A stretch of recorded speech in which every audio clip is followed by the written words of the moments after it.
Hello, team. Welcome to another ATP Geopolitics video with myself, Jonathan M.S. Pierce. This is an Iran war breaking news analysis. It's a bit of everything. Update. I have been on the road all of today. Tried to get some information together since coming back. I've had a weekend away, and it's unbelievable. Every time I'm not someone that goes away very often, but when I do, something always happens. Something massive happens. I decide to go away for a weekend and have a nice little reunion, enjoy some quality time with some old mates. And Trump looks at that, looks at my itinerary, and goes, "Yeah, now's the time, guys. Now's the time. Let's strike Iran." Okay, thanks for that. So I feel like I'm behind the curve somewhat, and I'm probably not as prepared as I should be for this video, but we'll see how it goes. I'll give you my thoughts. You probably basically know my thoughts already, but things have developed over the last 24 hours in 24 hours in quite an astonishing way. The first thing to note is that this looks like an incredibly successful campaign so far from the Americans and the Israelis together. This is what happens when you have incredible firepower and a scale of production that means you have an absolute ton of missiles and bombs with the capability to deliver those missiles and bombs pretty effectively with some extraordinary intelligence that I think Mossad have facilitated these strikes with. So this will, so at least it looks that way so far, go down as probably a very successful military intervention. At the moment, things can happen, things can change, and Iran has been hitting back as well. But we must always remember that doesn't necessarily mean this is a good thing or the right thing, legally speaking. So just get it out of the way. Like I have explained to you already, there's often a divergence between morality and legality. It's not always the case that something good is something that's legal. Vigilantism, for example, you can imagine a situation, and this is pretty much like vigilantism. You can imagine a situation where someone's house gets burnt down, who's some kind of criminal that everyone knows about in the neighborhood, and you think, yeah, that's really good, but it's still illegal. You still should be waiting for the law enforcement to do their to follow the rules and norms of the society you're in to make sure that the bad guy goes down for it. So here we have the bad guys, the Iranians. None of us particularly, I'm sure, like theocracies that look like they are undemocratic, oppressive regimes, or this one particularly is. And Ayatollah Khamenei is someone that none of us probably have a lot of time for. And the IGRC and all aspects of the Islamic regime in Iran these are not good guys, right? But like I've explained before, as I say, if you take the law into your own hands, as the US and Israel have done, so this is not a legal war or conflict or set of strikes, whatever you want to call it, and it's not constitutional. So there was no recourse to Congress, right? So Trump has done this kind of unilaterally with Israel. They've broken international law in doing this. So we might think it's a good thing that this has happened, as in we don't like these people and that's the end of them, and that's kind of a benefit for the world. There are much larger ramifications to this. So if the US is breaking international law yet again, as they did with Venezuela, then this gives China permission, the green light, to take over Taiwan, and it also validates what Russia have done in Ukraine. So this is a very uncomfortable situation where you're looking at these strikes and going, that's impressive. From a military point of view, that's really impressive. You've done a really good job of beheading this regime. But what comes next? Are you prepared for what needs to happen in Iran itself? But then maybe 6 months, maybe 2 weeks, maybe 2 days, 6 weeks, 2 months, 2 years down the line, China then has a go at Taiwan, and everyone goes, "Oh, you can't do that." And China says, "Oh, really? Why can't we do that?" Because the US did that kind of twice. Russia have done that. And the US's actions have actually validated what Russia's done. So you've got no right to complain about us taking over Taiwan. and attacking Taiwan. And so we're in a difficult situation. Like, the reality of existence, if you've studied philosophy at all, you'll know that very rarely are things black and white. There's no kind of right and wrong. There are just shades of murkiness, right? And this is another situation where we've got degrees of murkiness going on here with our moral and legal evaluations, where it's probably going to be the situation where there's no neat answer to this, where we can't sit back and go, yeah, this is all good and it's all legal and it's all completely what I want, or it's all bad, it's absolutely terrible, it's illegal, and it's kind of like, well, there's aspects of this that yeah, and there's aspects of that, and that's probably where we are at. So you've got the ramifications for the Americans with Shia uprisings in Karachi, I think in Pakistan, with maybe 10 people getting killed there as they tried to set fire to the consulate. You've got the death of so the Americans have admitted that at least 3 Americans have been killed. So there are some casualties for the Americans, and there might well be more. And then, of course, all of the unknowns that we just don't know what will happen both in Iran and in the wider world, given what the US has done. Okay, so that's kind of like my preamble. And of course, you've got things like oil prices, you've got inflation, you've got the effect on us, well, not when I say us, yes, that's the case, but from America's point of view, on the American electorate, really, from Trump's point of view. And then we can talk about, and we will towards the end of the video, talk about things like Epstein files and poll distraction, with his own words, Trump's own words, saying, well, Obama's polls are down. Next thing we'll see is an attack on Iran. Oh, look, there's always a tweet. Same with Nigel Farage. He's like, oh, we should support the US in everything they're doing here. That real kind of, Yahoo, he's our mate. Trump is my mate. We should be supporting him. Yet there are tweets of Farage in recent years saying the exact opposite. The exact opposite. We should never get involved in Iran. All right, because only now you're saying we should because your mate's done it. Okay, so there's lots of stuff like that as well. Before we go too much further, please remember to like, subscribe, and share. If you are watching this and you haven't subscribed to the channel, I really implore that you do so. Help out the channel, but it keeps you in the loop as well. So thank you to all of those wonderful people who have already subscribed to the channel. Help us get to 100K. Help my son Oscar be proud of his dad. I am pulling on that heartstring, but it's also true. Right. So thank you for being here. Thank you for the mods. Thank you for Benny Pie for being in the background and sorting out comments and whatnot. Right. So yeah, so AJ Simo kind of talking about where we're at here. I'm not going to mourn the Ayatollah, but it's going to make all difference. The regime's just appointing a new leader, and there's another claim that the new leader has already been killed. But I don't know whether that's a replacement of the Ayatollah or the replacement of, say, the defense minister or whatever. It is, yeah, crazy times. Right.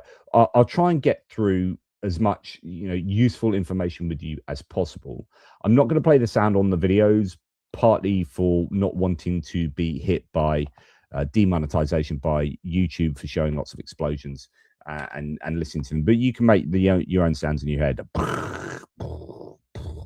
But just remember, people might be dying. Trump says 48 Iranian leaders were taken out at once, and Iran would have had nuclear weapons in 2 weeks if the US hadn't struck their nuclear program. Operations against Iran are ahead of schedule, he added. There are claims, I think he's talked about 4 weeks, this being a 4-week thing. So actually, it's not just going to be a couple of days, wait to see how it goes, but there's possibly a longer time frame on this. I mean, 4 weeks at this rate, and Iran will be absolutely obliterated, I think, militarily. But nonetheless, 48 leaders being taken out. Incredible. Now, I need to see the context of the nuclear program claims from Trump, because if this is referring to the previous strikes, okay, But if it's referring to strikes now, remember anything he says about nuclear capability still being something that the Iranians have. Remember, he told us that they were obliterated and was very sure about that. So if it turns out they're not obliterated and he's talking about striking their nuclear capabilities, then Trump is admitting to be just an outright liar.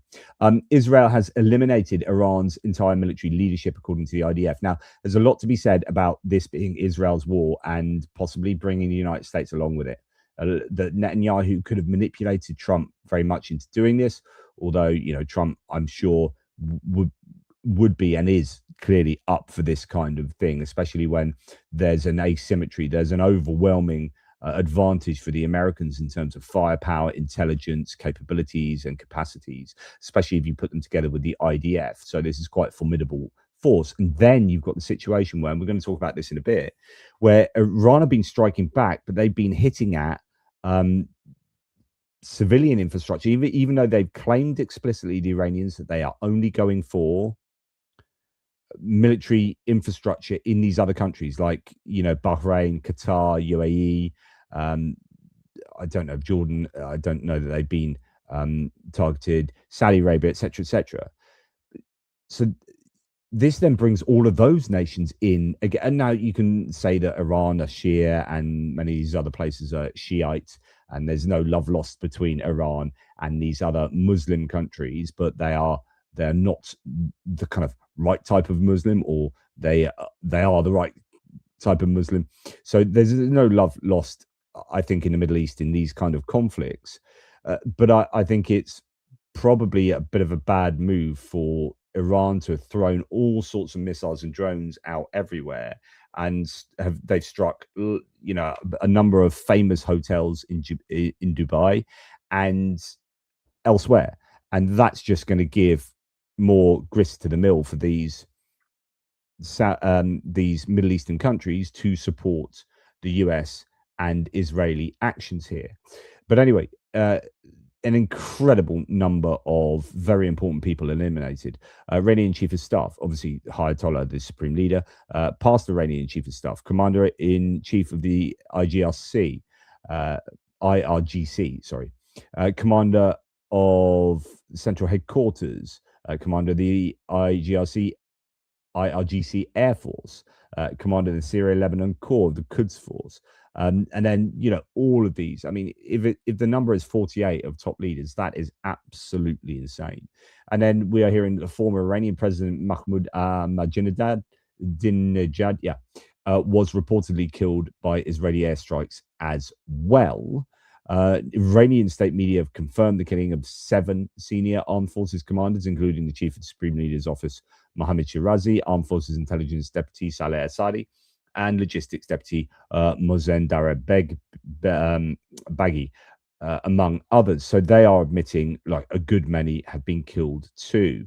You've probably seen the official line for the Iranians was that the Ayatollah hadn't been killed, and then they let the cat out of the bag, because obviously you couldn't keep that from the international public, given that there are supposedly pictures of the dead Khamenei. But the newsreader sort of broke down in tears on TV, sort of reading it and talking about it, reading it out. Shortly before the US and Israel were poised to launch an attack on Iran, the CIA zeroed in on the location of Ali Khamenei, according to the New York Times. Now, I assumed this would be Israeli intelligence that got them the position of the Ayatollah. CIA, though, had been tracking Khamenei for months, gaining more confidence about his locations and his patterns, no doubt working with Mossad, though, for sure here. So here it says the CIA helped pinpoint a gathering of Iranian leaders, then Israel struck. So I think Israel was probably at the heart of this from an intelligence point of view. But then the agency learned that a meeting of top Iranian officials would take place on Saturday morning at a leadership compound in the heart of Tehran. Most critically, the CIA learned that the supreme leader would be at the site. So very successful strike. Bunker busters taking out the residents or wherever he was at. Also, some of the military buildings that have been destroyed. I showed you in my hits and losses video. I haven't got that video at the moment, but some of the destructive power of what the Israelis, in that particular video, but of course the Americans as well, are throwing at the Iranians. I mean, it is one-sided for sure. Now, the Iranians have an awful lot of kit, but there are some claims that half Israel have already taken out half of their ballistic launchers, just like that, half of their launchers. And if it's going on for another 4 weeks, I mean, I'd imagine that Iran is going to be absolutely incapacitated. Now, some are claiming, hey, that, you just get rid of as AJ Sun was saying, you just get rid of Khamenei, there'll be another one to replace him. But if there is a complete destruction of their military capabilities, and if they're going to take out intelligence sites as well, then this could be a complete decapitation of the Iranian regime. And then that's more likely to precipitate, to bring about some kind of coup, some kind of regime change from inside. Now, if, as Shashank Joshi here says, from the Jewish Chronicle, if the Israeli claim, he's from The Economist, but if the Israeli claim from there is true, a remarkable degree of success in locating and destroying Iranian launchers. Quote from the Jewish Chronicle: hundreds of Iranian missiles were destroyed. The production of an additional 1,500 prevented a half of its ballistic missile launchers, prevented, and half of its ballistic missile launchers were taken out. A huge success there militarily from the Israelis and the Americans. And this is wow. Some of the scenes from today from Tehran are absolutely astonishing. I mean, just look at the apocalyptic views out this window of some of these sites being taken out in Tehran. Just absolutely incredible. Yeah, and there are. So we'll come to what Iran is doing back. Israel is getting smashed by Iran, but the question is who can last the longest here.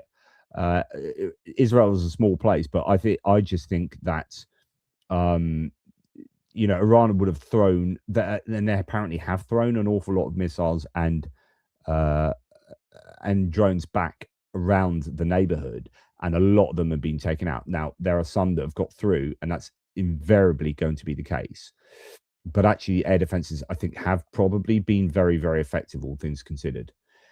Now, here is more footage coming from Tehran, and it's just, I just find it absolutely, astonishing footage. This. I'm just going to have some white pork courtesy of Mark, so thank you, Mark, from the little whiskey shop. Very good. So yeah, absolutely incredible footage there from Tehran again. Now, Anton Gerashenko says the United States confirmed the destruction of Jamaran, an Iranian destroyer. US CENTCOM said the ship is currently sinking at the bottom of the Gulf of Oman. The destroyer was one of the best in the Iranian Navy, and it launched in 2010. Apparently, there was one claim that the US and Israelis have taken out 9 Iranian ships. 9 Iranian ships and boats. I don't know the various sizes of them, but they are getting absolutely hamstrung, arguably. Oops, that's supposed to be it coming next, so we'll come to that soon.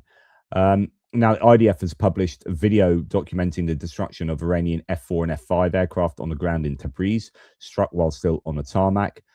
And I think an awful lot of, and remember, this is on the back of previous strikes taking place in Iran, causing an awful lot of equipment to be destroyed. So this is compounding, previous efforts. But lots of destruction. I've seen. I'm just showing you a mere soupçon of what has taken place, with huge destruction of hangars and all sorts. Here is the IDF striking some other. Obviously ammo depot here with the secondary detonation of all sorts of different stuff. There you can see what looks like a ballistic launcher being taken out. Supposedly 50% of their ballistic launchers have been lost. Just huge. And that looks like actually that was a launcher that initially with a missile in that initially exploded like that. Now, we are hearing, as some of you said in the live chat, that Iranian regime TV has been hacked and is now delivering videos of pictures of successful Western strikes on Iranian regime positions, as well as speeches from Netanyahu and Trump.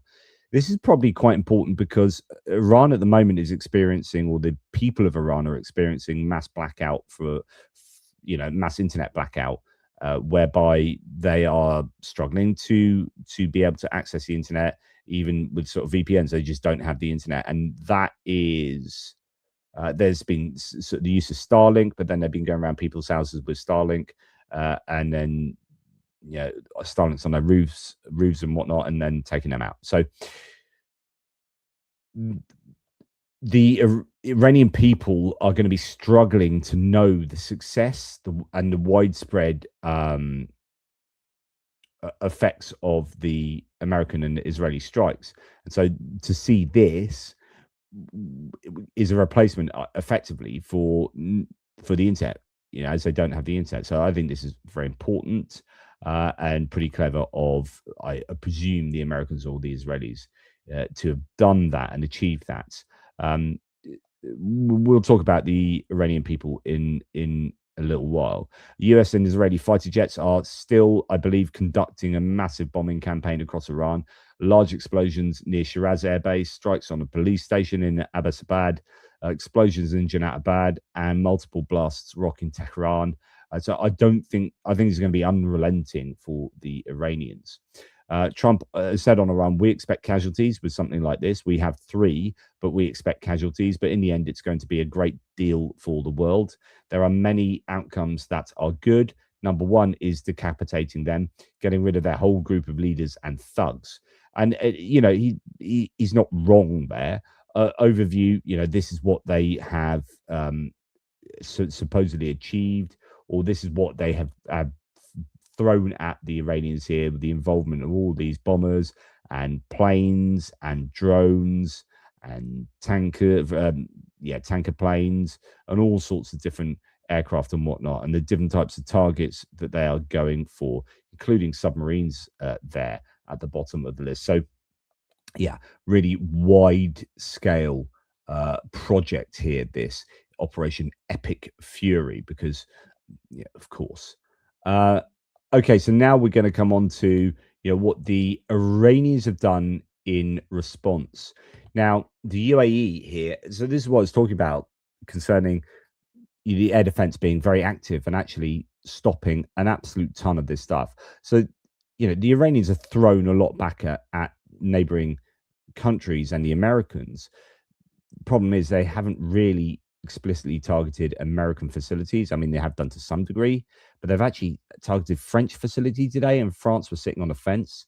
So that's just I think a stupid decision. And then hitting hotels and whatnot. Now, we don't know if that's electronic warfare, playing around with the GPS of Shahed drones and whatnot. But obviously, all of that kind of all of those sites, the site of hotels being hit is going to be very bad news for Iran, as it then gets the local population incited and supportive of their country in helping the US. So UAE has intercepted 152 Iranian ballistic missiles and 506 drones since the start of hostilities, the country's defense ministry said. So the UAE themselves, obviously with American help, have intercepted 152 Iranian ballistic missiles. Imagine how many PAC-3 interceptors that they have got through.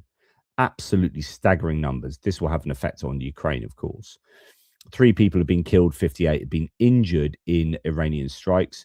US service members have been killed, 5 seriously wounded in Operation Epic Fury, and that's according to CENTCOM. Several others sustained minor shrapnel injuries and concussions. Major combat operations, though, continue. Now, Port of Dubai here, UAE, sustained significant damage by Iranian drones.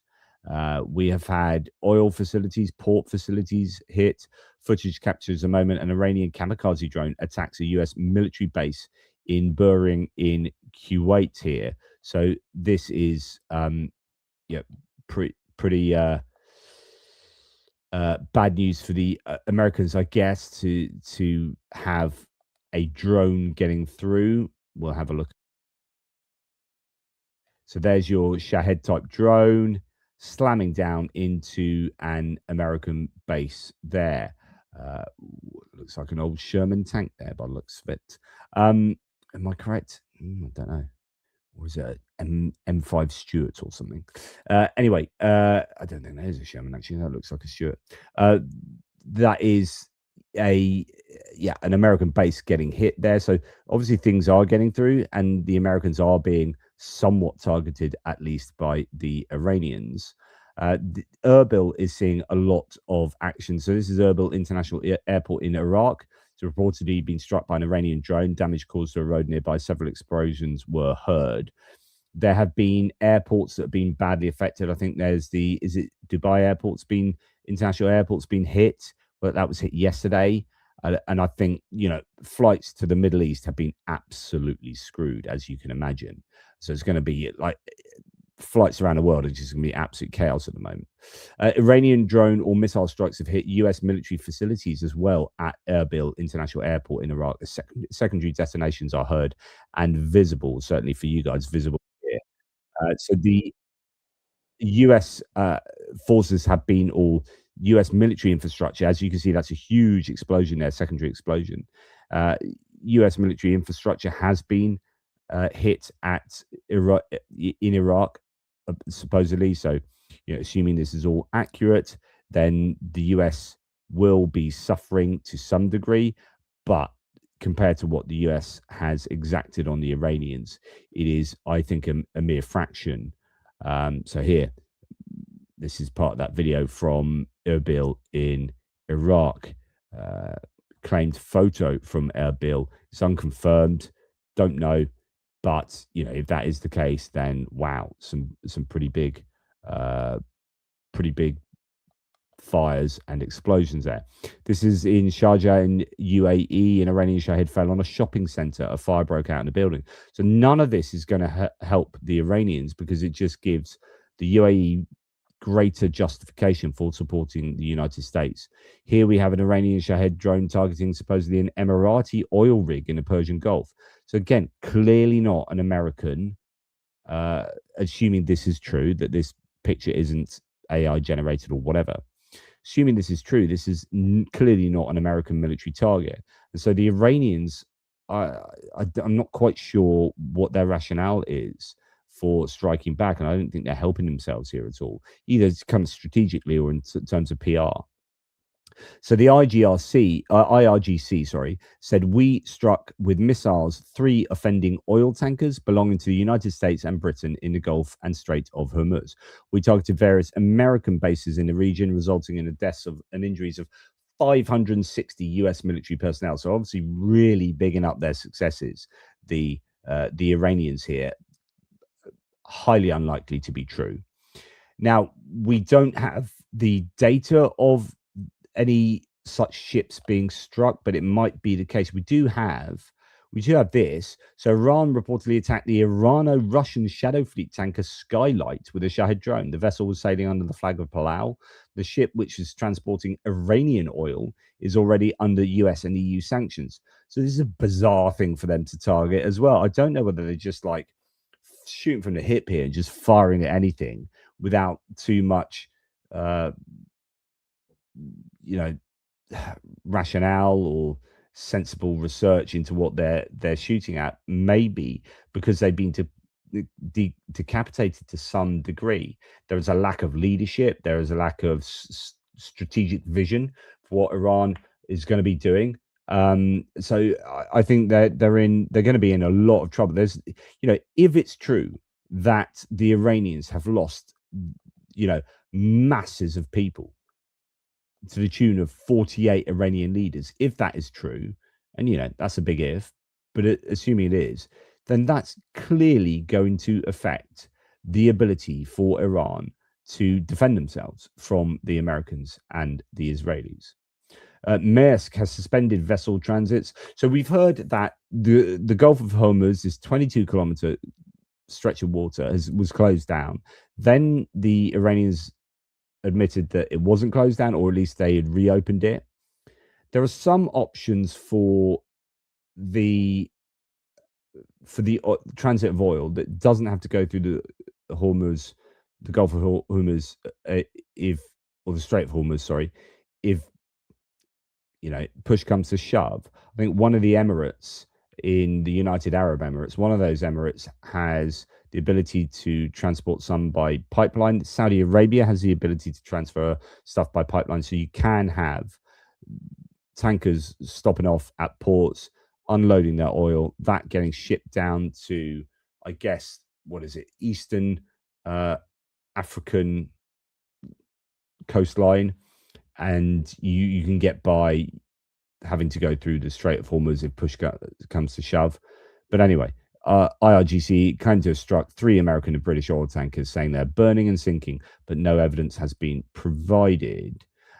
Now, here is just another example of, I think, stupidity from the Iranians here. So a French naval base in Abu Dhabi was struck by a presumed Shahed 136 kamikaze drone. This is a French naval base, right? And the French were being critical of the Americans. And now we understand that the French carrier strike group, Charles de Gaulle, which is up in Malmö in Sweden, the last I was reporting on it, and it's now on its way down to the Eastern Med, I think. So the latest we're hearing from France 24 is Berlin, Paris, and London. So whatever you think about Keir Starmer, like, he was caught between a rock and a hard place, because supporting the US would be to support somebody breaking international law, and then to then go completely against what the US does, then gets us into trouble with the US, and there are other ramifications. So he kind of went this middle ground. He got absolutely excoriated by, like, conservative leaders and whatnot. They all came out in unison. It was a very coordinated attack on Keir Starmer last night online. People like James Cleverly and Suella Braverman and all these conservative politicians in the UK said basically exactly the same thing, but in slightly different wording. They're clearly briefed on what to say. Absolutely destroyed Keir Starmer. But Keir Starmer, in my opinion, said the right thing in the right context, which is not committing either way. Now, you might think that's weak, but actually, you commit to supporting the US, you're committing to breaking international law, and you're justifying an attack on Ukraine. You can't support the US, despite what you think about Iran. It's so dangerous to get behind the US here. But then, so Iran knows this, right? And then the French are somewhat similar, as far as I can understand. And then they go and strike at this French naval base, and that's like saying, okay, France now has a permission to kind of change their tune and support the US to some degree. And apparently the Iranians attacked or sent some stuff towards Cyprus, where the British have got bases. Now, that's also been denied. In fact, I think Cypriots have denied that. But then that gives, if that happened, or maybe it's a psyops from the UK, to give the UK the permission to help the US if necessary. So then what we are hearing is, I don't know if I've got it here. So we're hearing that that I've already said it. So defensive action. So the UK, the French, UK, France, and Germany are saying, hey, we are prepared to take defensive actions, which means we can support the US in their fight against Iran by defending ourselves against Iranian attacks. And they've attacked here, they've attacked there, so we can help shoot things down. And maybe that allows these countries to support the US without really properly supporting them. So there's a lot of this is about geopolitical chess from other nations as to how they negotiate their way through a war which is still illegal, right?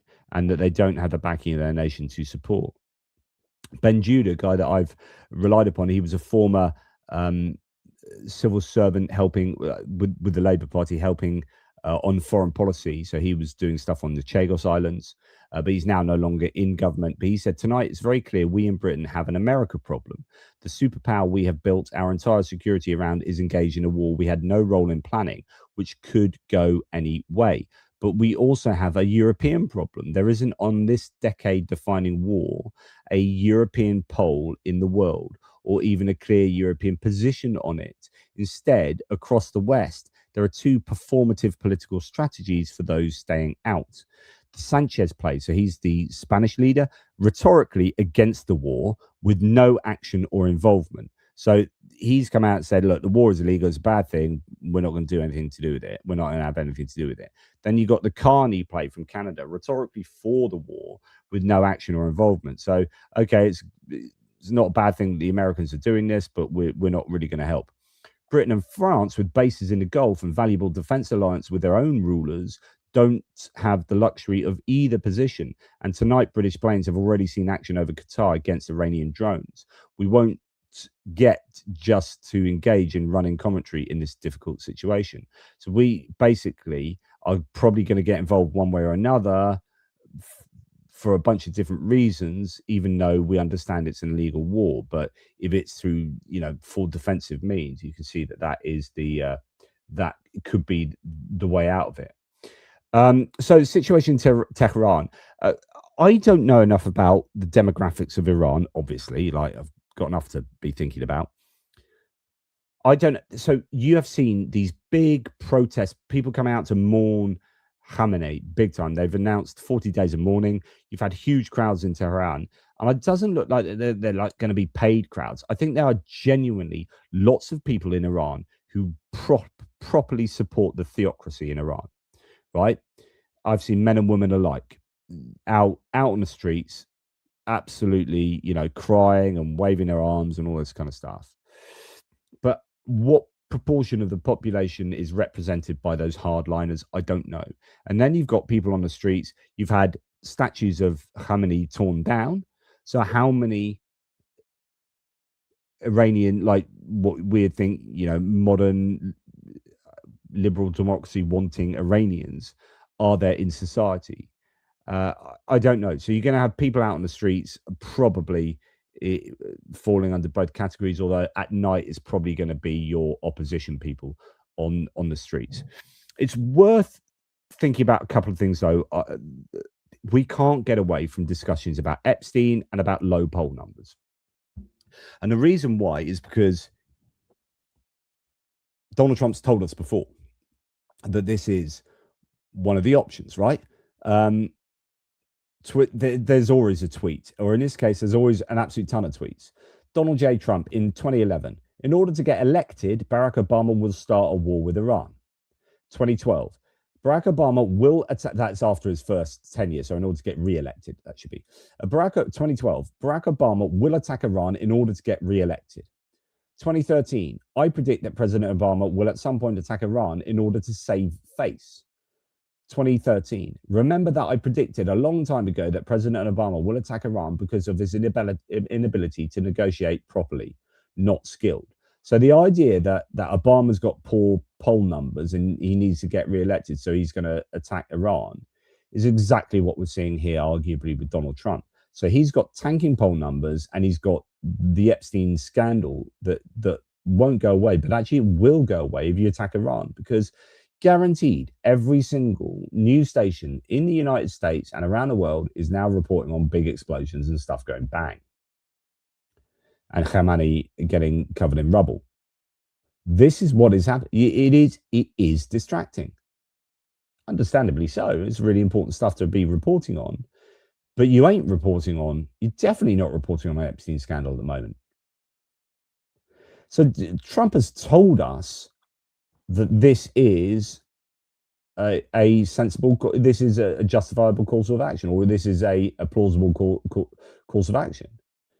He said that Obama was doing this, for electoral reasons, poor polling and whatnot. Well, Trump, shoes on the other foot now. It's interesting looking at Reuters polling, and very recent polling, 28th of February to 1st of March, so just the last couple of days. 1,282 US adults, so that's quite a good sample size. All adults, 27. So do Americans approve of Trump's attack on Iran? 27% say of all adults do approve. 30% either skip the question or don't know. 43% do not approve. In other words, just a kind of prima facie look at American adults, this is not a popular course of action, what Trump is doing. Now, people's minds can change the more successful it looks. So if you say we've killed 48 people, how many's gone, and imagine there's like a regime change, then do you support this? Well, actually, yeah, I do, because, it's been really successful. So I wonder if this is before people have got a good understanding of what's been achieved, and we're still in the very early days of this, right? It's a long way to go, arguably. It's unpopular, but I imagine that will get more popular if it's seen as more successful. Republicans, though, over 50% support it, 55% do, 32% don't know, 13% no. Democrats, completely the other end of the spectrum, 7% do support it, 19% don't know, 74% do not support it. And others, so non-Democrats and Republicans, 19% support, 44% don't. Generally, it's an unpopular decision of Trump to get involved. Trump has said it's always been a 4-week process. We figured it will be 4 weeks or so. It's a big country. It'll take 4 weeks or less. Trump on democracy in Iran, I do remain hopeful. Be interesting to watch. A lot of very positive things could happen. They want to talk, but I said you should have talked last week, not this week. But there are claims that he's open to talking at the moment. Anton Gerashenko says in his analysis, he's an advisor to the internal affairs minister, former advisor in Ukraine. He's someone I refer to a lot. He says it doesn't seem like the war in the Middle East will end quickly. I don't know. I could see it ending quickly or not. There are lots of so anyway, I would like to share some of my thoughts with you. Many analysts believe the next 24 hours will be critical for the regime's survival. So that I definitely agree with. It's a big old country, Iran. It has way more people than I thought. It's at 92 million people in Iran. Really, really big country. If large numbers of people take to the streets tonight and face no resistance from the IRGC, a domino effect could begin. And this definitely, this is one to watch. So if you've got these big crowds of people in the street and they are not oppressed by the regime forces, then that is a serious change, and that will gather momentum. And it could be a domino effect that will take days for people to just give up their arms in the government regime. It could be. So that's why I say I think it could be over quickly. So he says it doesn't seem like the war, but then he says next 24 hours though it could signify the end. A red flag called a symbol of revenge has been raised over the dome of the Jamaran mosque in Iran. Iran issued an ultimatum. The Gulf countries must expel the US from their military bases, or these countries will continue to face strikes. Iran also declared US naval vessels in the Persian Gulf to be illegal. There are already reports. The most sensitive issue now appears to be the Strait of Hormuz. It can be easily mined or blocked. Tanker traffic has virtually come to a halt. The shipping companies are mass cancelling voyages in the Persian Gulf. So a lot of that will be over insurance, by the way, that they won't be insured to go through the Strait of Hormuz for obvious reasons. And so therefore they won't go. It's not so much that Iran will block them, but it's actually their own insurance companies will not validate their transit. There are already reports of 2 attacked tankers. The key moment will be the market's reaction on Monday. Forecasts are pessimistic if Israel and the United States cannot guarantee safe passage through the Strait by Monday morning. Global markets could face serious turbulence. Some projections suggest oil prices could rise to $110 to $120 a barrel. Of course, that then has a negative knock-on effect for Russia, negative from our point of view, because the price of oil will go up and Russia will be making lots more money per barrel if they can get that price themselves or close to it. Though this scenario assumes a prolonged closure of the Strait and continued strikes on the Gulf oil infrastructure. Now, remember, Iran has said that they aren't closing it now. The likelihood of a full reopening of the Strait by Monday morning is currently assessed as low. Even if the United States launches a clearance operation immediately, that is not a matter of hours. For financial markets, it's not simply the reopening that matters, but security. In such situations, tanker companies typically wait 24 to 48 hours after hostilities subside to ensure that there are no further drone attacks or kamikaze boat incidents. Iran has already announced a ban on US vessels entering the Persian Gulf. As for Ukraine, Any scenario that leads to internal destabilization of Iran's Islamist regime is beneficial for us for reasons repeatedly emphasized by Ukrainian leaders. At the same time, it's critically important that this war end as quickly as possible, ideally with the regime's collapse. Russia, however, prefers a different outcome, a prolonged war. Moscow benefits from sustained instability that drives up oil prices, weakens the United States, and diverts attention and weapons away from Ukraine. China will support Iran with money and resources, while Turkey will provide humanitarian assistance. Situation is extremely tense. The coming days will be decisive. Agree with that. Now, another dynamic to consider is China. So the US attack on Iran will further strengthen relations between Russia and China, according to Bloomberg, with the title, Trump's removal of another Xi friend complicates the planned summit. In particular, due to military actions in the Persian Gulf region, China may begin to purchase more oil from Russia. Beijing currently buys about 13.4% of its offshore oil from Iran. The elimination of Iran's supreme leader also raises the question of whether US President Trump's next target could be another leader who has much closer ties to Xi Jinping than the leaders of Iran or Venezuela. Meanwhile, increased military cooperation between Russia and North Korea narrows Beijing's room for maneuver and increases the risks of escalation on the Korean Peninsula, which China cannot fully control. So, yeah, loads of things to consider with regard to what may or may not happen. Just seeing there's anything else going on. Oh, there's interesting things going on in Ukraine. Novorossiysk getting targeted. Things on fire there. Oil terminal burning there. So that's interesting. But I'm trying to keep this to Iran. US and partners have launched Operation Epic Fury, striking hundreds of targets in Iran, including Revolutionary Guard facilities and air defenses. Trump announced Khamenei is dead, Iran's military command is gone, and 3 US troops are being killed. Combat operations continue. So, yes, goodness me, lots on Novorossiysk. Oh, it's all happening there. That's all going to be good news. I guess we can talk about that in a wee while. I was going to mention that there are this is a drone bomber map at the moment, and that's looking pretty good with a lot going down towards Novorossiysk. So good news there. So at the moment, Israel is receiving quite a lot of attention from Iranian missiles and drones. I think Tel Aviv and other places, Jerusalem, 7 people wounded. So Israel's definitely receiving some attention there. Novorossiysk, 4 strikes there. Things are burning at the oil terminal in Novorossiysk. Port infrastructure also on fire. So the Ukrainians could be like, hold my beer. Ballistic missile striking into Jerusalem. So they're still, and look at that. I mean, just look at it. I mean, if you want to get an idea of how difficult it is to shoot down ballistic missiles, and if the UAE have said they've taken down 152 ballistic missiles, that's an absolutely outrageously massive claim. Look at how quick this missile comes down. Bang. Absolutely incredible. Just look up there, the flash that comes down. Bang. That is so unbelievably quick. So dealing with that, that's very, very difficult indeed.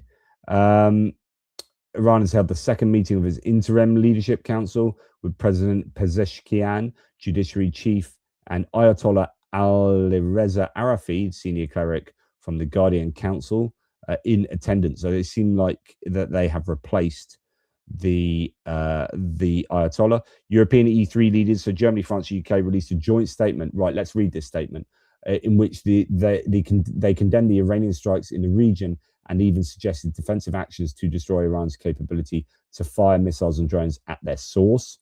So evidently trying to get on board with the Americans without taking it beyond defensive actions. E3 leaders are appalled by the indiscriminate and disproportionate missiles attacks launched by Iran against countries in the region.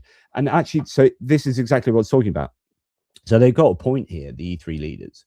If you want to get involved and support the US, this is one way of doing it, because the Iranians are striking fairly stupidly in the surrounding area.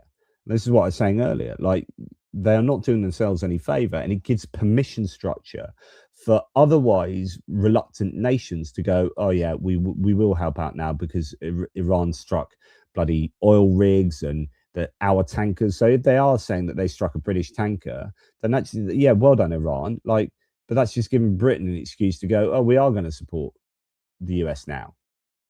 So I think there's some really, really dubious decision making going on in Iran. But then when you've had your head cut off, it's difficult to make good decisions, from what I hear. Anyway, so indiscriminate disproportionate missile attacks launched by Iran against countries in the region, including those who were not involved in initial US and Israeli military operations. Iran's reckless attacks have targeted our close allies and are threatening our service personnel and our civilians across the region. We call on Iran to stop these reckless attacks immediately. We will take steps to defend our interests and those of our allies in the region, potentially through enabling necessary and proportionate defensive action to destroy Iran's capability to fire missiles and drones at their source. We have agreed to work together with the US and allies in the region on this matter. So that is, I think, probably quite clever and allows the E3 nations much more scope to do any number of things. However, they are also getting close to supporting the US in an illegal war. And that's not a good look. So this, yeah, rock and a hard place. It really is a rock and a hard place.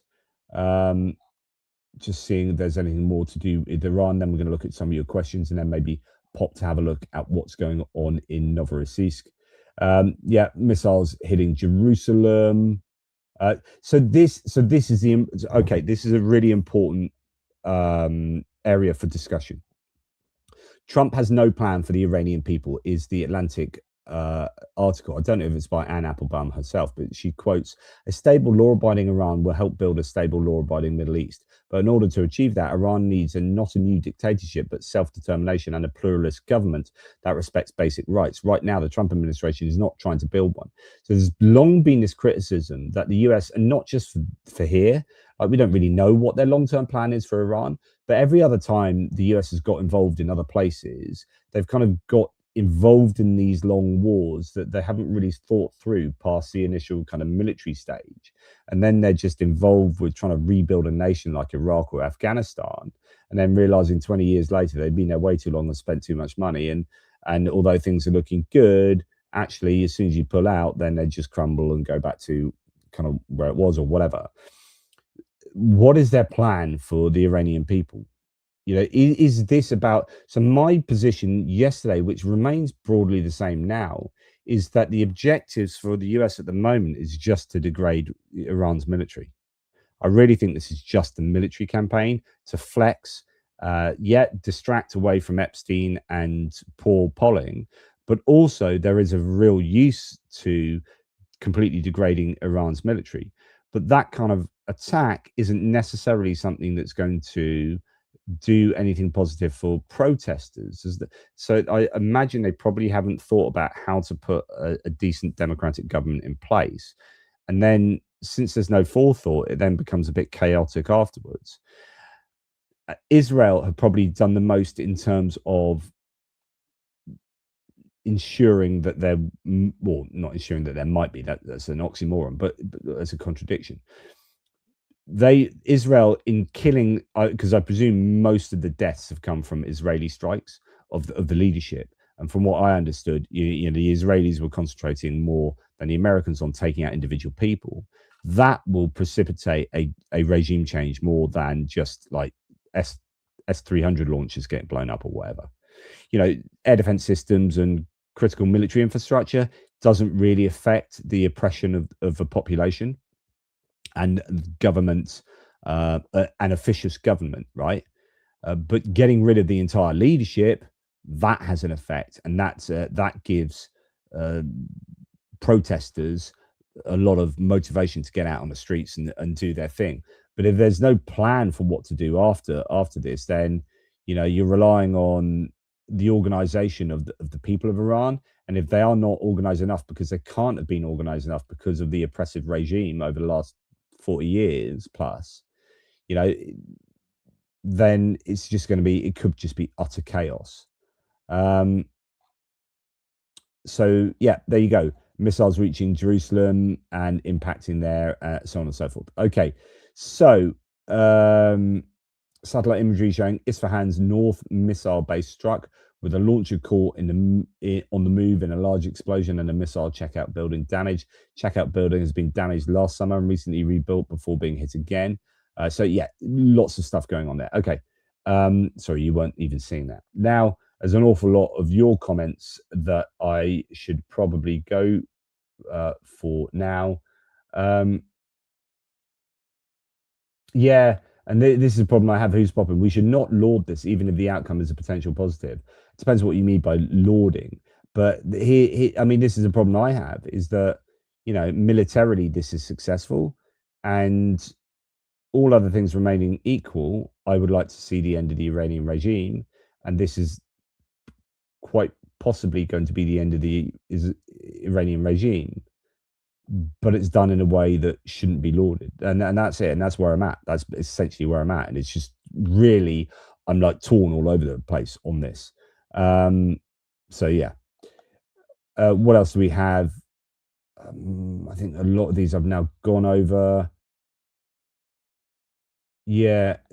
So I wonder about this. So AJ Simon says, when a foreign power bombs your country, it tends to generate support for the current regime, that rally round a flag effect, not the opposite.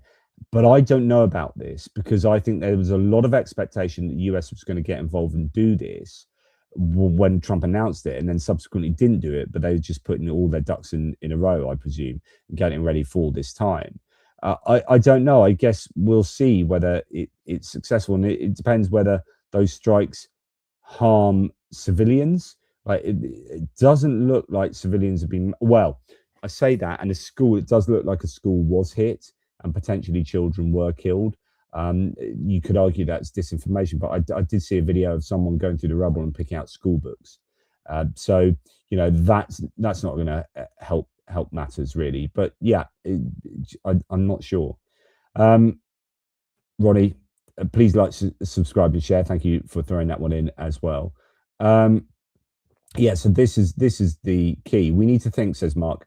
We need to think about second and third order effects of breakdown of international law. Seems likely nations will rush for nuclear weapons to defend themselves.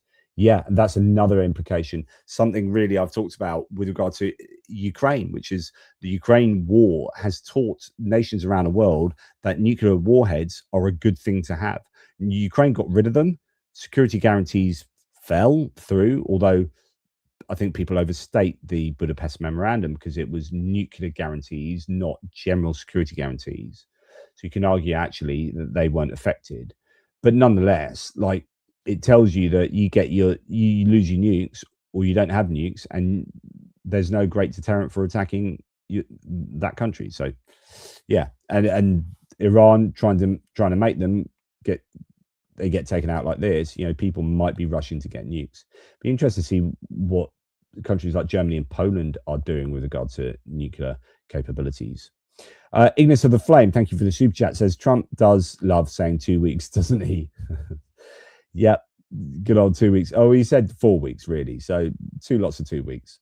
But he loves his 2 weeks so much, he likes two of them. So, Goose, hey Goose, don't think China's future actions with Taiwan are especially contingent on the US flouting international law. Most nations don't recognize Taiwanese independence. Main deterrent to China is still US strategic ambiguity. Yes and no. This still gives a permission structure. It still does. It gives imperialism a green light. It really does. Like Venezuela and this together. Just it says that the UN doesn't really mean anything. International law doesn't mean anything. And even Congress, even our own democracy doesn't mean anything. I, Donald Trump, am a kind of quasi-dictator. I'm functionally a dictator in my country, and I'm going to take my country to war. And there's feck all you can do about it because I'm strong. And China are strong, and they have a huge military, and they have a huge navy, and they have a huge fishing militia, and they have a huge Coast Guard quasi-navy, right? They can equally do things and flex and look at the US and say, well, they can do that, so we can do that too. And as well as that, obviously, what you say as well, Goose. So I don't think it's either or. I think it's both and. Now, I'm very interested to see what the US would, because part of me thinks that China might see what the US is doing in Iran. So rather than give them the green light, which I've just argued, there's also the argument you could say that China might be afraid by what the US is capable of. And if the US, so that part, that strategic ambiguity with the US not really very clearly stating their position on Taiwan, the Chinese might think, well, if the US did, you know, bring all their toys to the party, then we might be in trouble. So, they might be looking at Iran and thinking, oh, the US has done a really good job there, militarily speaking. Cheryl says the problem with dictators is they insist on sycophants and lose touch with reality. I mean, yeah, Trump has that himself, such as Lindsey Graham. I wonder what people like Tulsi Gabbard and JD Vance, non-interventionist people, are now having to cope with this idea that their country, and that they're in the cabinet, right, that their dear leader has done the exact opposite to what they've advocated for previously. Yeah. Johnny Nedregard, thank you for your super chat. Really appreciate that, matey. Right. Scott Hildeman says, I like that Operation Epic Fury is being called Epstein Fury. I've not heard that, but nice. Goose says, history of regime change is obviously mixed, but if there is a soft landing due to regime destruction, there's an interesting optics challenge to international law norms if breaking them can have clear moral upsides. Yeah. This is exactly my issue here, Goose. You've absolutely nailed that. The problem is, and this is what I was saying earlier, that this is why I'm torn, because if this is a good outcome, and there are lots of caveats to that, right? But if it's a good, like, military regime change outcome, then you're saying there's a kind of reward for breaking the law. And even if you don't see it in that way, like, there's still that cognitive dissonance, that tension you have inside of like, understanding this is wrong, or at least illegal, and then thinking, yeah, but there are positive outcomes here. So yeah, that is a really well crafted comment there, Goose. Something I completely agree with. It's nice when we agree. Wonder whether HMS Elizabeth will be deployed to Cyprus to defend assets there. So I've not heard of any British ships being sent in, but yeah. Goose says, RAP my super chat budget, geopolitics don't stop. It's just crazy at the moment. But thank you, Goose. I really do appreciate your support. Very kind. Shawmy says, Shawmy or see me, I don't know. Leaders of France, Britain, and Germany have pledged to take decisive action to protect their interests and those of their allies in the region. Yes, as I discussed. So, yeah, you obviously said that before I said my bit.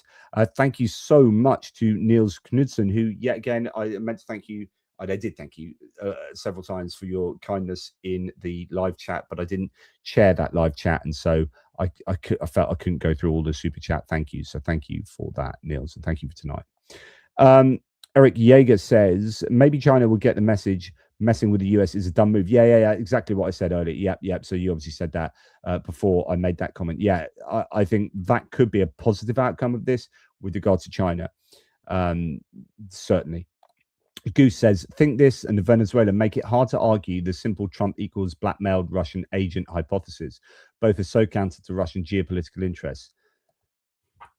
Yes and no. I mean, I think he still could be, but there are other things that draw him even more to doing these things.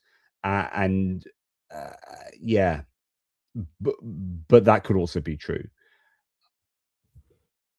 I think I'm I think the Russians probably do have stuff on him, but I don't know how overt that is in his kind of psyche. And I just think he's more often his actions are, I think, better understood with regard to Ukraine as transactional and just not caring morally for Ukraine one iota, and just wanted to make money out of Russia or with Russia. And I think when you understand that he's that simple, or he's that drawn by transactional monetary gain, then it allows for all sorts of horrible decision making. Jeffrey says, shocking how quickly they jump to protect Israel but cower at Russia. I'm just trying to work that out. I do, what frustrates me about the whole Ukraine Russia thing is that all Russia has is nuclear warheads. That's all they have. So when I showed you the video this morning of the destruction of those 2 buildings by Israel in I presume Tehran, military buildings that were absolutely obliterated, Russia has been unable to do that in Ukraine.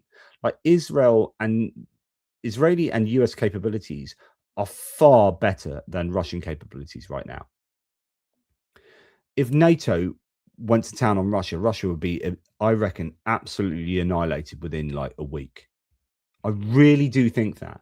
And I think Russia's far weaker than many people understand. It's just, and Ukraine has done NATO like the biggest favor ever. If you remember at the beginning, if some of you might not have been with me, most of you won't have been with me at the beginning of the war, but I said there is this theory that, well, my theory was that the US benefits from Ukraine having a long protracted war. If Ukraine beat Russia quickly with massive help from everyone else, then Russia wouldn't be fundamentally destroyed. And Lloyd Austin said this back in April 2022. He said, we want to make sure that Russia isn't able to do this again for another generation. Well, the best way you have that is a long protracted war where Russia gets absolutely attrited economically and militarily and demographically by Ukraine. Now, what you're doing there is you're using Ukrainian civilians and soldiers instrumentally to bring about a fundamental degradation of Russia. So you're kind of using Ukraine, and that's horrible because those people are dying. It's their lives. But if you were like the ultimate cynic, you could build up a case that the US is just happy for Ukraine not to win and not to lose, and not really worry about Ukraine itself and those people and those regions. But you just, if you just wanted Russia to be destroyed, this is the best way to destroy Russia. Just a long and incredibly painful conflict for Ukrainians as well. Not bothered about them, you might say, thinking in a kind of cynical way. But Russia, there's no better way to destroy Russia for the long term than what Ukraine is doing right now. And that's to the benefit of NATO, right? So there is that. I don't know where I was going with that, but yeah. What else do we have? Jeffrey says they don't really have their ability to block the strait unless they mine it. Then they can't sell their oil. So they do have the ability. They can strike ships, and that blocks it. So if you strike just a few ships and then threaten strikes, then the insurance won't cover going through the strait, and then ships won't go through the strait. So don't think too much about the ability to actually board ships and do stuff like that. Just a threat is probably enough. But I'm speculating. I don't know. This is just me trying to think logically through it. If I was Iran and wanted to block the Straits of Hormuz, I would blow up a couple of ships and say anyone else does that will do that as well. Even though you've been absolutely hammered and your boats have been sunk and your missile launches have been taken out by the Americans and Israelis, you just threaten it, and it's a functional blocking of the Straits of Hormuz. Yes. So that's that. What else? I wonder if Iran is activating cells. The question is, thanks, Papa Dutch. The question is, what cells do they definitely have? There was a worry that Iranian cells in the US would be activated after the last attacks that took place, but it never really came to happen. So I guess the question is, do they really have those cells in the US? And or elsewhere. It's going to be interesting to see if anything happens there. Goose again on Chagos. Secret intelligence uses aside, if the US use of the base for military purposes is contingent on international law, isn't that massively less useful for them? I'm not sure I understand the phrasing there, Goose. The US use of the base for military purposes is contingent on international law. Is that massively less useful for them? Right. So yeah, but what the US, so I think you're saying the US having access to that, if the UK says you can't do this because it breaks international law, then it's not very useful to the US. Yeah. So the US then say, if you don't allow us to do this, you're going to get screwed over by us because we don't care about international law, by the way. So maybe we'll just take it off you, or we'll do a deal bilaterally with Mauritius to have our base here or whatever. So this is why I was saying the UK is got no other option but to try and do a formal deal with Mauritius, because otherwise the US is just getting there and nick it, or the Chinese come and nick it. And if we just say that we are going to keep control of it ourselves as an empire, then we're breaking international law as according to the UN. But as the US is showing us, we don't have to care about international law. So then you're just in a world of chaos. But the US is just not at all. That has no compunction in threatening its allies. So we don't do what the US wants. They'll just threaten us with bloody tariffs. You've seen how much they kicked off about Chagos, and you can bet your bottom dollar there'll be threats going over those back channels. Will Trump, says David L., get the Nobel Peace Prize this year? Well, if he stops this war, it'd be like the 24th war he stopped, even though he started it. Stop this war? Yeah, but you started it. Yeah, but I stopped it. No, but you you can't take the plaudits for putting out the fire if you started the fire. You want to bet? I'm going to get me a Nobel Peace Prize, or if not, then the FIFA Peace Prize. No, I've got that. No, I get the second Scouts hut from North Hampshire. I get their Peace Prize. Yeah, of course. Thanks, David. So we have Kevin Ford saying it might end quickly when the stock market opens in the morning. Could see another taco. Ooh, it's going to be interesting what the stock market says. Is the stock market contingent upon success there, or is it just war is bad and so it goes down? What if loads of Iranian leaders have been killed? There's hope for a regime change, which the long-term outlook would be beneficial for business, and the economy would benefit from Iranian oil not being sanctioned and going out on a free market, and that would bring the price down. I don't know. I don't know enough about the effect of stuff like this on the markets. Goose, just got breaking news update. The UK has given the US permission to use British bases to strike Iranian missiles and associated infrastructure. Doesn't surprise me one iota. Yeah, so UK's capitulated. Rock and a hard place. Yeah. I wonder how much they looked at how successful the US were being as well. I don't know if that played a part. Yeah, I think that's a shame, personally. I think we should have taken a principled stance and not supported this war, whilst also saying, if you attack any of our bases or our tankers, like has happened, supposedly, I mean, the Iranians admitted it, then we say, right, we're going to do this. Maybe the allowing of the US to use that was in response to British tankers being hit. I don't know, but I would have preferred to see a principled stance there. Papa Dutch, Goose Springsteen, yes, but are they allowed to shoot anything from the UK into Iran? Well, I guess I don't know if that's a response directly to what Goose just said, but I mean, the breaking news might be, if he's correct there, might be that, that we are going to support the US more. I'm just going to skip over some of the comments. So many of these coming in that Benny Pie, I'm going to have to not read them all. It's like a parent cleaning up after dirty toddler nappy. That's what it feels like, aiding the US and Israel over this. I think I agree with you. Who's popping? I think I agree with you there. Robert Nosnikdo.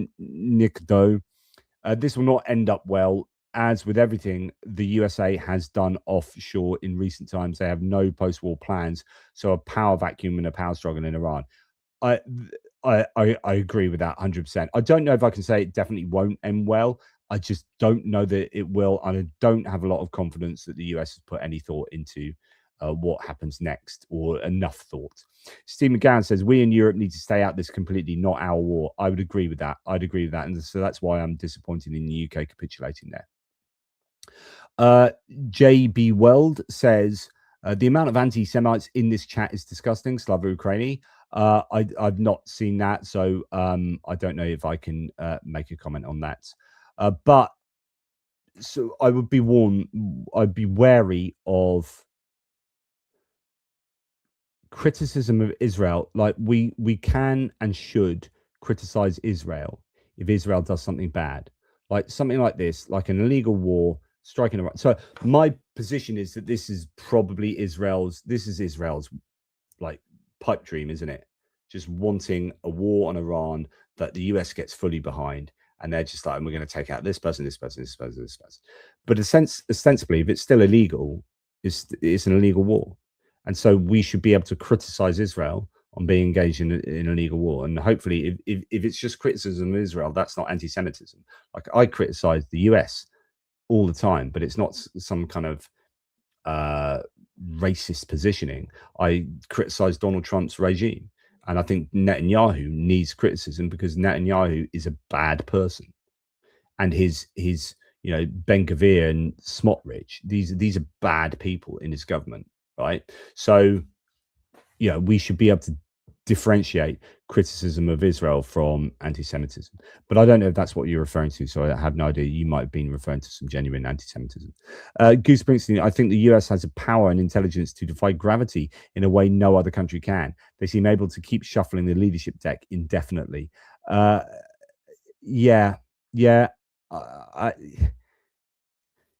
What depresses me is that they have, I think they might successfully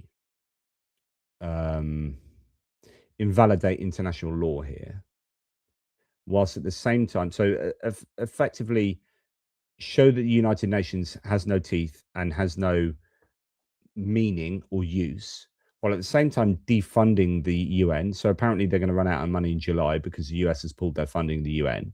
At the same time, he started the Board of Peace. So the real concern here for me, all the other concerns I've had about breaking international law and greenlighting imperialism, this is a new age of empires, right? And one of the empires is the American Trumpian empire, where they are trying to create an alternative to the UN. And if they successfully do that by showing that international law is meaningless and the only law is the law of the United States, and by the way, here's a Board of Peace, which I'm sitting as a chair for life, and you can pay me lots of money personally for sitting on this permanently, but I get to veto everyone's decision, then you've got an American international dictatorship with Trump at the helm, steering that ship into the future of imperial expansionism. And you're thinking, well, where next? Where's he going to steer that ship to? Canada? Greenland? He's got Venezuela under his wing. What about Mexico? What about the rest of South America? So it is a really, really worrying time, I think, for lots of reasons there. Thank you, Goose, yet again. Jeff says, Jeff Test Pilot, Jonathan, there's not going to be any regime change. It's not going to happen. I don't know. I don't know. We'll see. Next 24 hours is going to be important. It depends whether there is an appetite within Iran. And if Trump is saying that we're going to do 4 weeks of strikes, then that's an awful lot of destructive power thrown at Iran, and Israel doing that too. Then they could, because once you get rid of all of the obvious military targets, and you start going for intelligence, they already are going for intelligence targets, right? And those are the ones that actually have more effect on oppression and an iron grip over the population. And so if the US can take out loads of those targets, then that gives even greater probability to a regime change coming from within. But for the US doing a regime change, I don't know if they've done the homework there. Scott Hildeman says, I was 14 in 1978 when the Iranian Revolution took place. Now it seems it's coming full circle, starting to feel old. Yeah, well, we'll keep you on your feet, Scott, to be honest. Keep you young by trying to keep pace with everything that's going on in this crazy world that we live in. Rob Whittle says, Jonathan, if Iran sends missiles to RAF Okrotiri at Cyprus, Britain's sovereign territory, is that not an act of war? Irrelevant of what the US and Trump's actions. NATO Article 5, French sovereign base. Well, this is the thing, and this is why all I said is as far I need to look into it, but the Cypriots, I think, denied that had happened, but the UK have claimed that there were a couple of missiles going towards Cyprus. Now, if the Iranians have done that, then that is an act of war, and that does give us permission. So maybe there is greater rationale for the UK going to help the US now, given that Iran. This goes back to the idea that Iran have just done a bunch of stupid things in the last 12 hours. We're just like throwing out missiles and drones at everyone in the region. You're like, dude, you keep this to the US and Israel, otherwise everyone's going to have permission to just join in.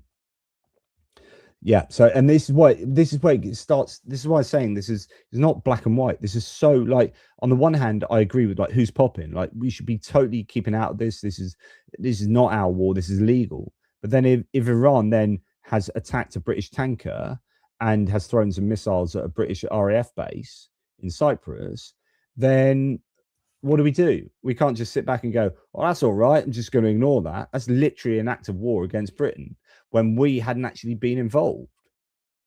So actually there's a genuine justification for then supporting the US, if that's true, right? If both of those things are true. So there's loads of caveats here.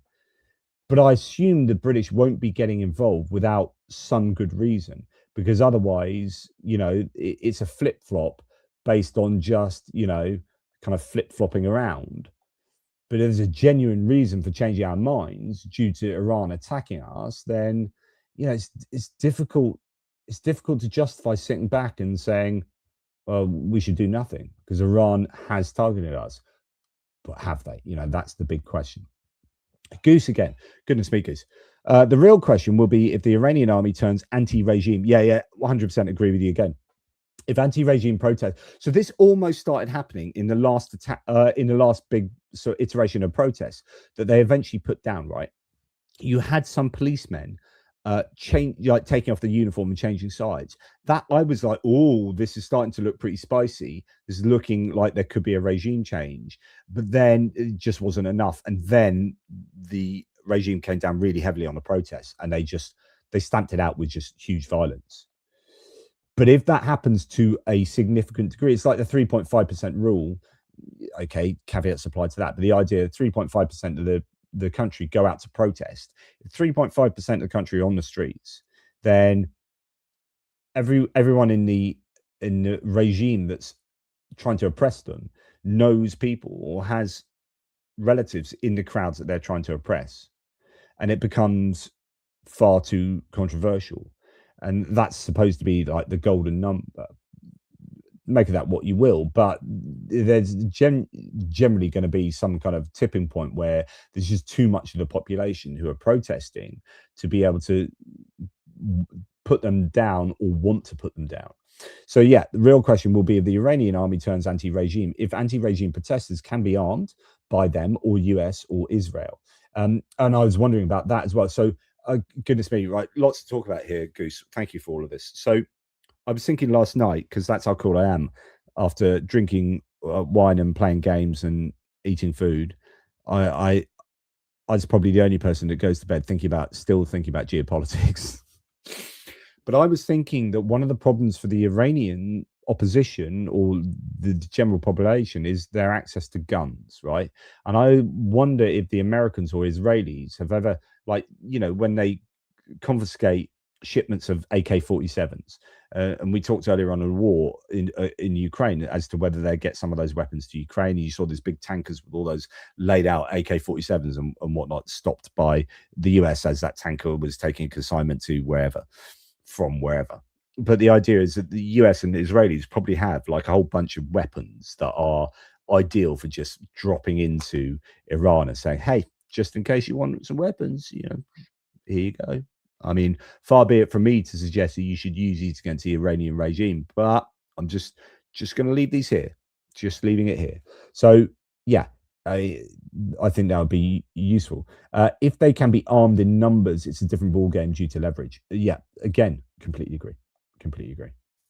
Papa Dutch, we had better hope this is the end of the fanatic regime. If it survives and comes back after this, they will think they're invincible.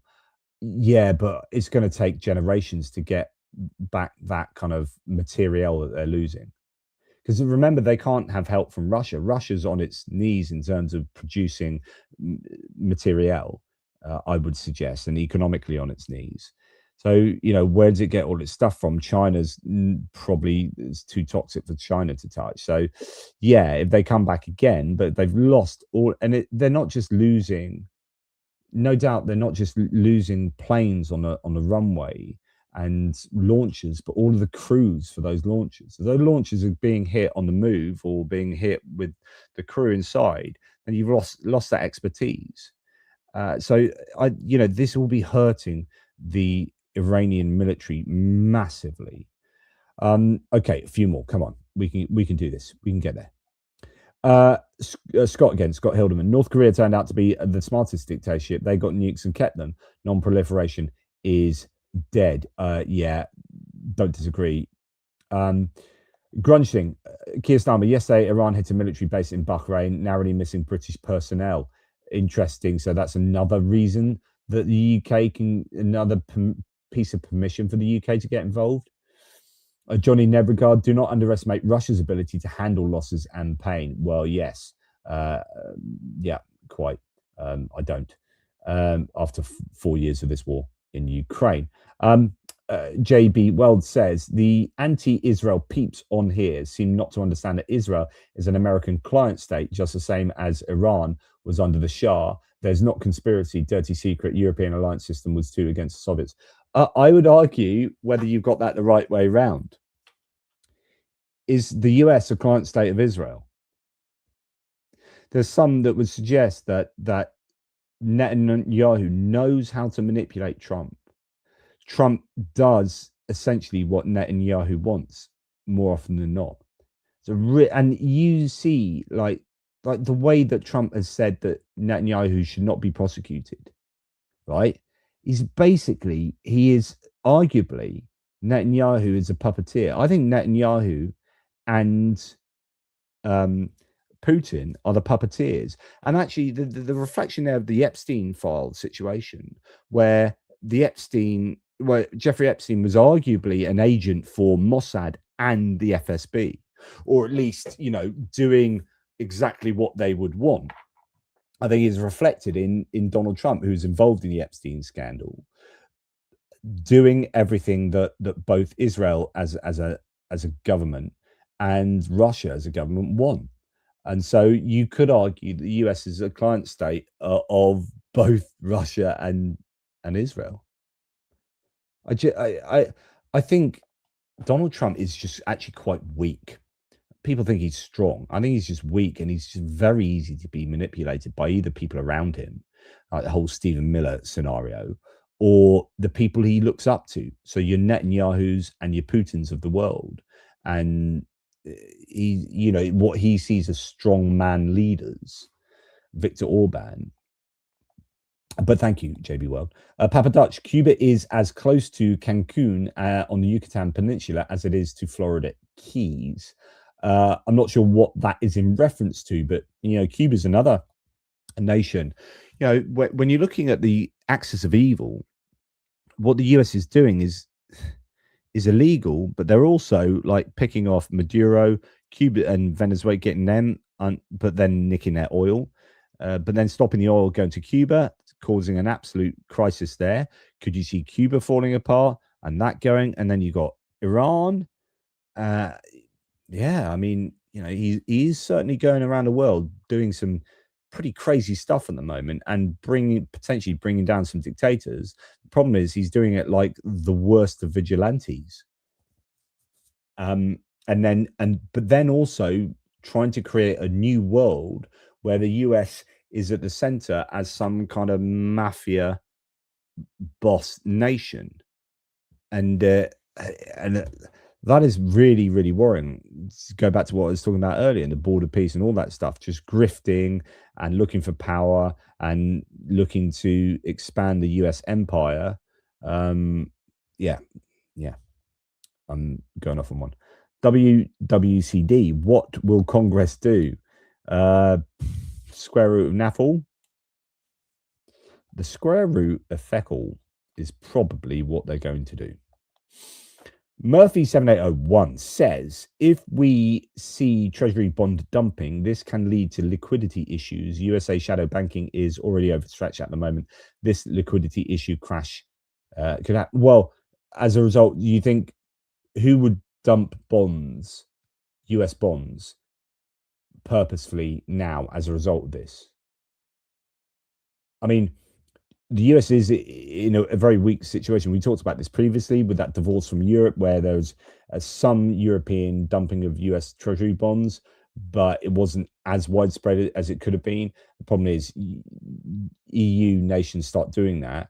It actually hurts EU nations as well. But something like China could certainly do something like that. But it just depends who you'd think would actually do that and why. That exists as provocation such as JB World is not the end of the world. If we can't handle that, we are doomed and ignorant to it. I'm serious. Trolls are variously productive and pay super chats. That's an interesting point as well. They exist. So yeah, this happens on both sides. Yes. Point taken. Mitch Ashdown says Donny is like a loose girl. Everyone uses him. Ouch. But I wouldn't disagree, even if I wouldn't phrase it in such a way, Mitch. But yes, he is definitely used. Maybe like just a dirty needle in a drug den. Is that fairer? I don't know. So thank you very much for Benny, who has curated all of those comments that you guys have thrown out at me.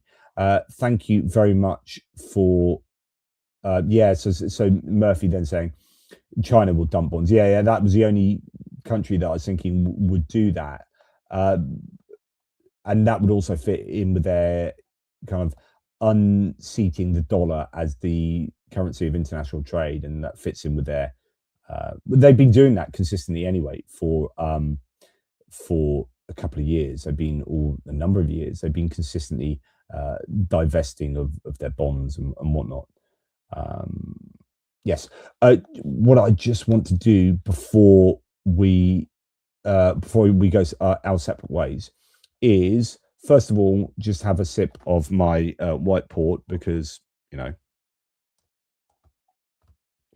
I can. We have lots going on, arguably, in UK Prime Minister Starmer announced that specialists from Ukraine will help countries in the Gulf region to fend off Iranian drones. Interesting. This is something that's been talked about the last couple of days, which is, when you've seen drones get through, Shahed drones getting through and hitting like that American radar, you're like, have you not learned anything for the last 4 years? But it just depends how many drones are sent and how many ballistic missiles. It could be that 99% of them got taken out and actually one just got through, but I just don't know. But yeah, you would expect Ukraine to be the order of the day, really, for everyone in the Middle East, and that gives them a little bit of leverage, which is great. Okay, so I just wanted to we got a strike in Novorossiysk. You can see it there. It's a moment of a strike at the port of Novorossiysk, which is on the Black Sea, and is where the Black Sea Fleet is now stationed. But it looks like they're going for oil infrastructure here, reportedly in an oil terminal. Wow. Okay, that's a big old. See, this is why I get excited about Ukraine. That is a big old fireball going up there. So it looks like tomorrow's hits and losses will be discussing what's going on, what has taken place in Novorossiysk. Yeah, update: UK bringing in Ukrainian experts to help shoot down Iranian drones. More footage of strikes in Iran, just lots of things getting blown up there. But Novorossiysk, things look like it's all going off there. Oil terminal on fire, quite widespread fire there by the looks of it. Here is the drone bomber map. So it looks like Novorossiysk is getting a lot of very due attention, and including the purple are probably jet drones, could be missiles actually, I can't remember. I thought the jet drones were turquoise on his map, so purple might well be missiles. Another video of the fire in Novorossiysk, says Tim White. There it is, just in the distance. Looks fairly sizable there. I mean, it depends what the... Yeah. Zoomed quite a bit. I don't know if it's just lots of videos of the same kind of stuff happening. That's Tehran police. So going back to Iran, when I was talking about like helping out the protesters, you're starting to see reports that police facilities are being hit, that you're moving from then direct military intervention to, hit at the Justice Palace and Police Station 113. That is going to help protesters, right? That sort of thing is significant, I would suggest. Anyway, Novorossiysk, it seems to be happening there a lot of talk from Keir Starmer. I was reading some good news earlier about Halai. So I think the Ukrainians might be building on their here's a video I was looking for. Have been building on their successes in Halai, but I need to look in a bit more detail at that. So it looks like fairly wide scale fire going on at the seaport in Novorossiysk. I presume that's oil tank infrastructure or similar. So yeah, that's happening. Novorossiysk being hit. I'd love to see more places get hit as well. And Ukraine need to announce themselves and say, hey, don't forget about us. We can blow up things too. And it was interesting as well. There was going back to Iran, but also talk about Ukraine, the connection here between the two. We hear that the Americans were using some low-cost drones as well. So a lot of their kit that they've used is very expensive, of course, and Tomahawks and all that kind of stuff. But they've also reverse engineered Shahids apparently, and they have their own, is it the Lucas drone or whatever it is? It's this low-cost drone that they reverse engineered from the Shahid, and they're now using them against the Iranians, which is very ironic, right? Which the original Shahid drone was Iranian, used in Ukraine. The Americans have gone, thank you very much, we'll use that, and they've used it back against the Iranians. So that's possibly something to look out for. Moggy says, JP, I blame you every time you go away. It all kicks off. This is true. Like, honestly, it is ridiculous. I think it was a Kursk invasion. One time it went off. Last time it's something else. This time it is like bombing of Iran. It's beyond a joke. There's something in this. There's definitely something in this. I think Trump is an avid watcher of ATP geopolitics. I mean, he's got to be, and you can't blame him. Brilliant. Anyway, that's obviously enough for me. I need to go and see my missus. So I haven't seen her all weekend. I come back, help put together some curtain rails that we're getting, and now I'm coming to do a live. So I need to assert myself in family life again after a weekend of being away. I do appreciate your incredible generosity on this live. I wasn't sure whether I would know enough about what's going on in Iran. So, take everything I say with a pinch of salt. And most of what I say is speculation based on my own kind of logical reasoning. I hope it is logical. but I I may have got things wrong, but hopefully it all made enough cogent sense.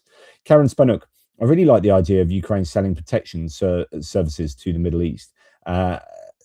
Yeah, and then it has more dollars to Bill Flamingos. I hope that there is some kind of monetary compensation for them helping out. Yeah, we'll come and help you learn how to deal with Shahed drones, but it will cost you, and you guys can help us. And I think to get a bit of support from the Middle East as well would be super useful. So that's an interesting dynamic there, Karen, and good you point that out. I think it's important. Right. Okay. Michael Vuchar as well joining in with the party. Thanks, Michael, for some ATP Geopolitics memberships. Appreciate you. Thank you. And Mitch as well. Goodness me. You guys. Yeah, who is actually minding the multiverse when JP takes a break? It should be looked into. Well, with the self-appointed legend of the multiverse, I should really, I should be on it a bit more. So I do apologize, but yeah, someone's got to look after things while I'm away. Clearly, when I go away, just crazy things happen. So yeah, thank you, Mitch, for your support there, and thank you both of you for your very generous support. It is super kind. Okay, look, thank you, everyone. Thanks to the mods. As united, we stand for Ukraine. Says thanks, Jonathan, and a big shout out to all the mods, legends. Appreciate all of you, and please remember again, if you haven't subscribed, honestly, if you haven't subscribed, just check, because people get unsubscribed as well. YouTube does this, it particularly does it with my followers. I think lots of you are always complaining about it. Just check you are subscribed, because quite often YouTube will kick you off. Join again, and then just imagine that I'm just giving you a handshake, maybe a hug, pat on the back, and just a big thanks for being awesome subscribers. Look, everybody, so many generous super chatters. I can't begin to thank you. It's not why I do this, but it really helps keep the lights on and everything. So thank you very much for doing that. I hope that Ukraine isn't forgotten. So I will be continuing my support for Ukraine by bringing you the news on Ukraine on a daily basis, of course, every day this week. Hits and Losses video will be out tomorrow, as per usual. But I'll probably be also keeping an eye on Iran, because it's super important. And actually, there are so many ways that what happens in Iran affects what happens in Ukraine. Not least, I mean, I'm worried about interceptor missiles for the Patriot being hard to find for the Ukrainians, and they better get making their own ballistic missile interception missiles, because they can't rely on American Patriots, especially when they're firing them telepenny all across the Middle East at the moment. Anyway, that's enough from me. Take care, everybody. Big love, and thanks to all of your kindness. You truly all are not quite legends in the multiverse, but you're legends of at least the galaxy. So thank you. Take care.